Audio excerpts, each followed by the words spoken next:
کر کے اپنے غلامی کا ثبوت دیا ہے، اپنی خوش عقیدگی کا اظہار کیا ہے،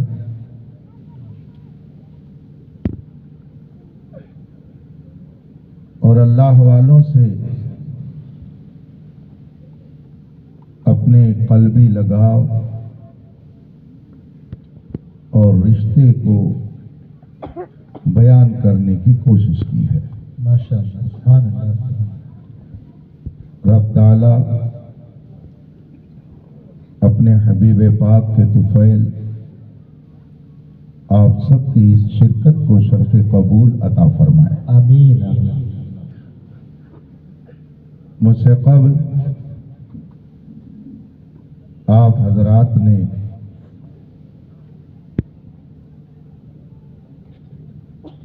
خطاب سے اپنے آپ کو محظوظ کیا ہے،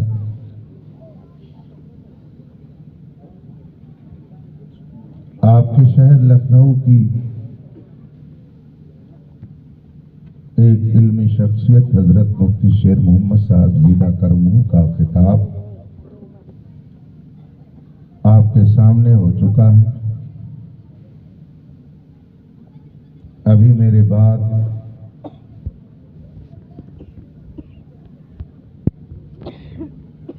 زیب آستانے کالپی شریف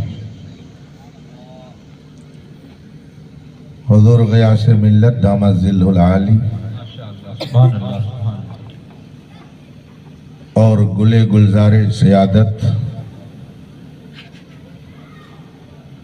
حضرت حسان میاں قبلہ کی جلوہ گری ہونے والی ہے۔ سبحان اللہ، سبحان اللہ۔ اس بیچ تھوڑی دیر کے لیے میں بھی آپ کے درمیان ہوں۔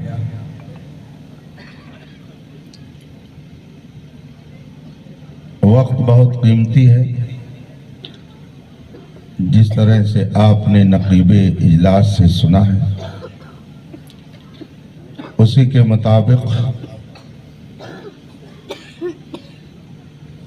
اجلاس کی کارروائی چلنے میں کامیابی ہے۔ آئیے ہم اور آپ مصطفیٰ جان رحمت سرور کائنات فخر موجودات نبی مکرم شفیع معظم صلی اللہ علیہ وآلہ وصحبہ وسلم کی بارگاہ قدس میں درود و سلام کا نذران عقیدت پیش کریں اور پڑھیں۔ اللہم صلی علی سیدنا و مولانا محمد معدن الجود والکرم و آلہ کرام اجمعین۔ وہی رب ہے جس نے تجھ کو ہمتن کرم بنایا، کیا بات ہے، ماشاءاللہ۔ وہی رب ہے جس نے تجھ کو ہمتن کرم بنایا، ہمیں بھیک مانگنے کو تیرا آستاں بتایا۔ سبحان اللہ۔ تجھے حمد ہے خدایا، تجھے حمد ہے خدایا۔ بے شک، سبحان اللہ۔ اپنے من میں ڈوب کر پاجا سراغ زندگی،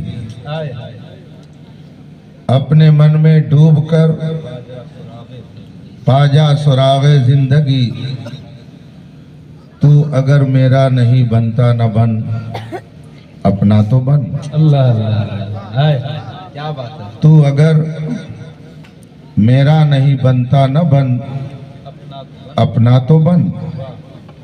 برگے ہنا پہ لکھتا ہوں میں درد دل کی بات، شاید کی رفتہ رفتہ لگے آپ سب کے ہاتھ۔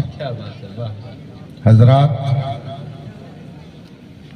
اس شہر کی اہمیت اور اس کی قدر و منزلت سے انکار نہیں کیا جا سکتا ہے، اور اس جگہ سے اٹھنے والی آواز شاید صرف اس پنڈال ہی تک نہ رہے، بہت دور تک پہنچے۔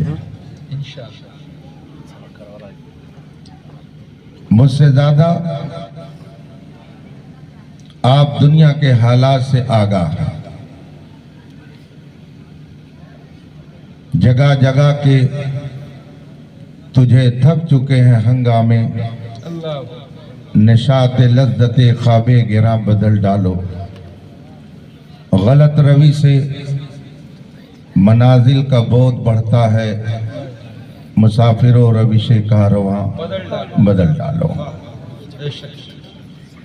اس وقت فتنوں کا ہجوم ہے، اختلاف و انتشار، لاقانونیت اور انارکی کا دور دورہ ہے۔ بالخصوص امت مسلمہ کے نوجوانوں کے لیے نہایت کربناک اور دردناک ماحول پوری دنیا میں بنا ہوا ہے۔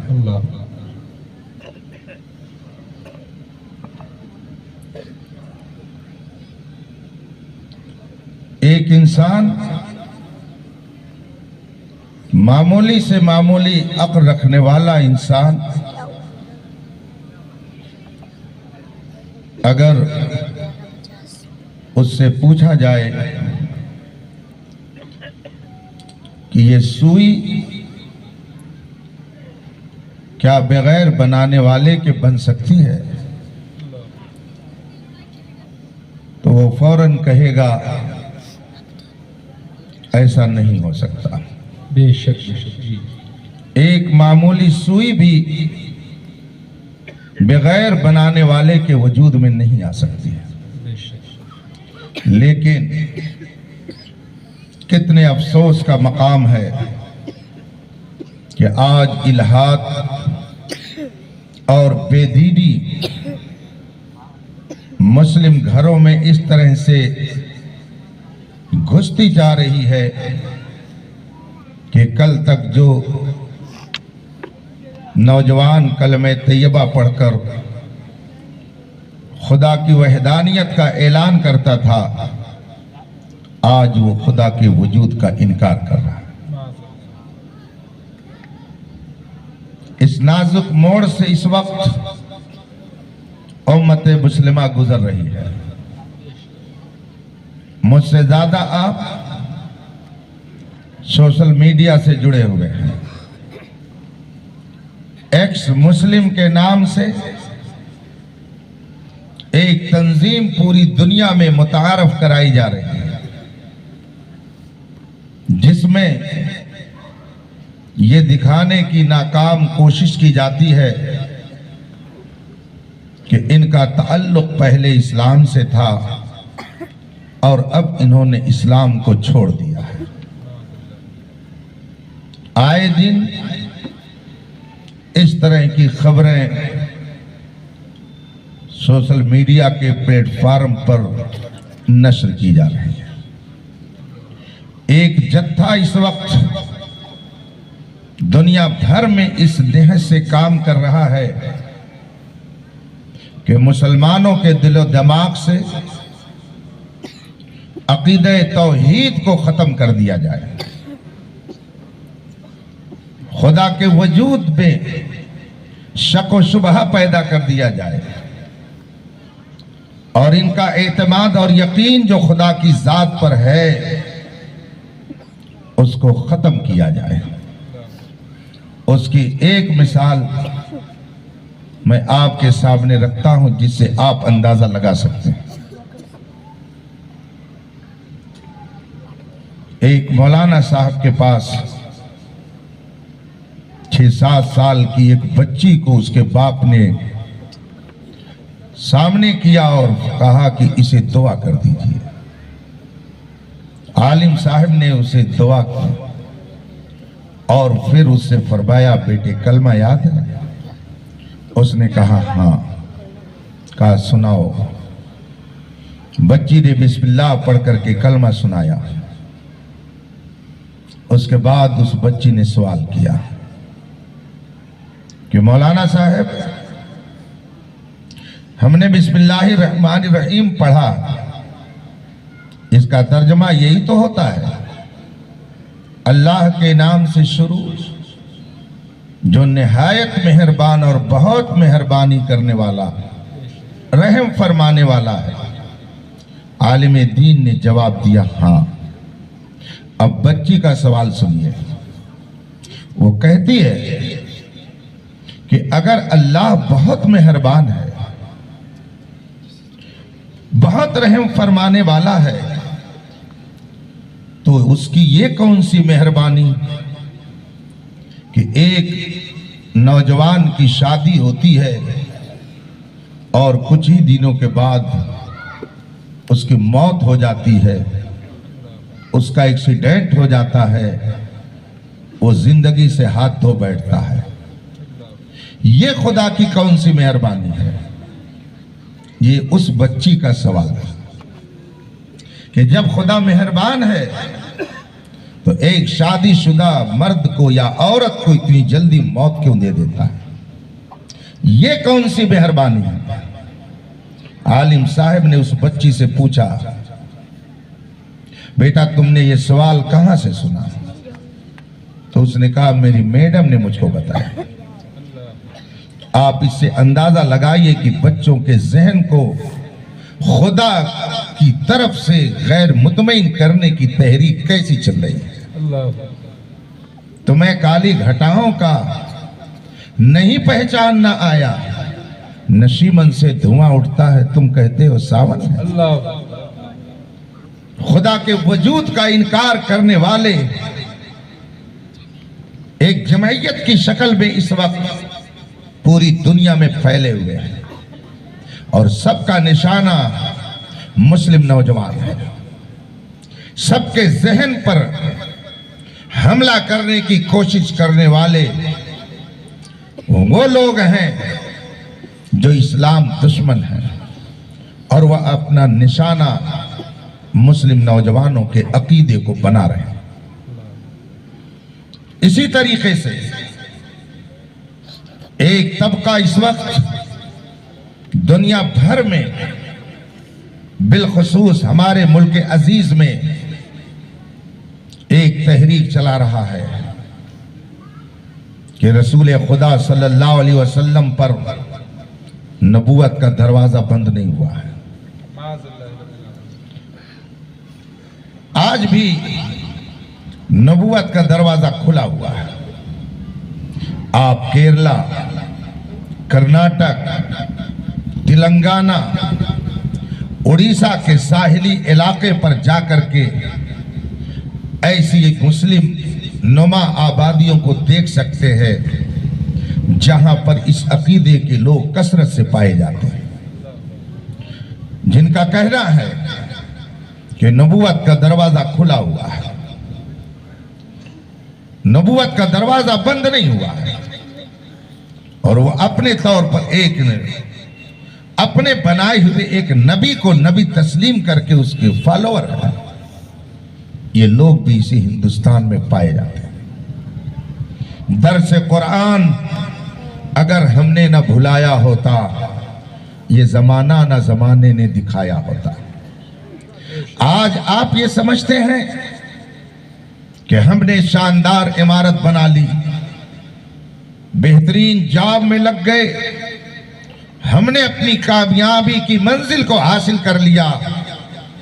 آپ یہ سمجھتے ہیں ہم نے پراپرٹی بنا لی، عیش و عشرت کی زندگی گزارنے کا ہم کو موقع مل گیا، ہم کامیاب ہو گئے۔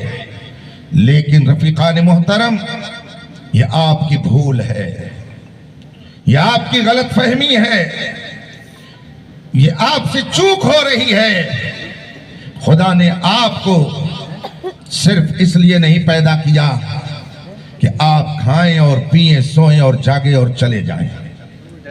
اگر آپ کی زندگی کا یہی مقصد تو ایک گدھے میں اور ایک انسان میں کوئی فرق نہیں ہونا چاہیے، اس لیے کہ وہ بھی سوتا ہے، کھاتا ہے، جاگتا ہے اور اپنی زندگی کے لمحات گزارتا ہے۔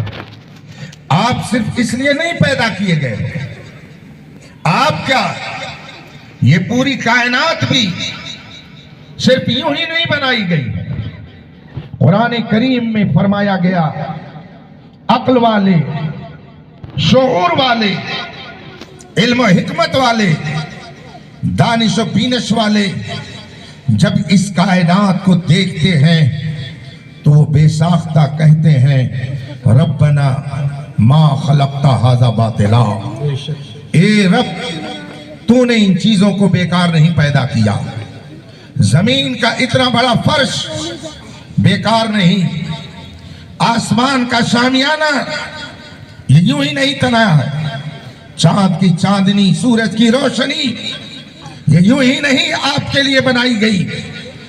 اس موقع پر مجھے بریلی کا تاجدار یاد آتا ہے جس نے ہر سلگتے ہوئے مسئلے پر قلم اٹھا کر امت مسلمہ کی شاندار رہنمائی فرمائی. یہ زمین کس لیے بنی، آسمان کس لیے بنا، چاند سورج ستارے کس لیے بنے. دو شعر میں امام احمد رضا نے اس کا فلسفہ بیان کرتے ہوئے فرمایا زمین و زمان تمہارے لیے، تمہارے لیے کیا زمین و زمان تمہارے لیے، مکین و مکان تمہارے لیے، چنین و چنا تمہارے لیے، بنے دو جہاں تمہارے لیے. ہم آئے یہاں تمہارے لیے، اٹھے بھی وہاں تمہارے لیے، بلکہ دہن میں زبان تمہارے لیے، بدن میں ہے جان تمہارے لیے. ہماری زندگی کا مقصد، ہمارا نصب العین، ہمارا مطمع نظر رسول پاک صلی اللہ علیہ وسلم کی عظمت کے پرچم کو بلند کرنا ہے. ہماری زندگی کا محور خدا اور رسول سے اپنے تعلق کو مضبوط کرنا ہے. مجھے یاد آتا ہے اور آپ کو بھی میں یہ سنا دے رہا ہوں، آپ کسی بھی موڑ پر اپنے آپ کو لاوارث مت سمجھیے. آئیے میں آپ کو ایک عبرت انگیز واقعہ سناتا ہوں. امام ابو حنیفہ جن کو امام الائمہ کہا جاتا ہے، کاشف الغمہ کہا جاتا ہے، سراج الامہ کہا جاتا ہے، پوری دنیا اسلام پر ان کا احسان عظیم ہے. ہم لوگ جن کی تقلید کر کے حنفی کہلاتے ہیں. امام اعظم رضی اللہ تعالی عنہ کے والد گرامی کا انتقال ہوا. اتفاق سے ایک دن آپ اپنے شاگردوں کے ساتھ تشریف لے جا رہے تھے. آپ کا ایک مخالف سامنے آ کر کھڑا ہوا اور اس نے بد زبانی شروع کی اور امام اعظم سے اس نے کہا ابو حنیفہ میں نے سنا ہے کہ آپ کے والد کا انتقال ہو گیا ہے. امام اعظم نے فرمایا ہاں میرے والد کا انتقال ہو گیا ہے. ایسے موقع پر آدمی تسلی کے جملے کہتا ہے، کچھ دعائیہ کلمات کہتا ہے، مگر اس دشمن، اس مخالف نے امام اعظم سے کہا ابو حنیفہ آپ کے والد کا انتقال ہو گیا ہے. امام اعظم نے فرمایا ہاں میرے والد کا انتقال ہو گیا ہے. اب وہ کہتا کیا ہے، اس کی ذرا زبان سنیے، اس کا لہجہ سنیے، اس کا جملہ سنیے. وہ کہتا ہے کہ جب آپ کے والد کا انتقال ہو گیا ہے تو آپ اپنی ماں کا مجھ سے نکاح کر دیجئے. اس کا جملہ سنیے، کس قدر اس نے تکلیف دہ جملے استعمال کیے اور کس طرح سے امام اعظم کو اس نے مخاطب کیا. آئی جانے حضرات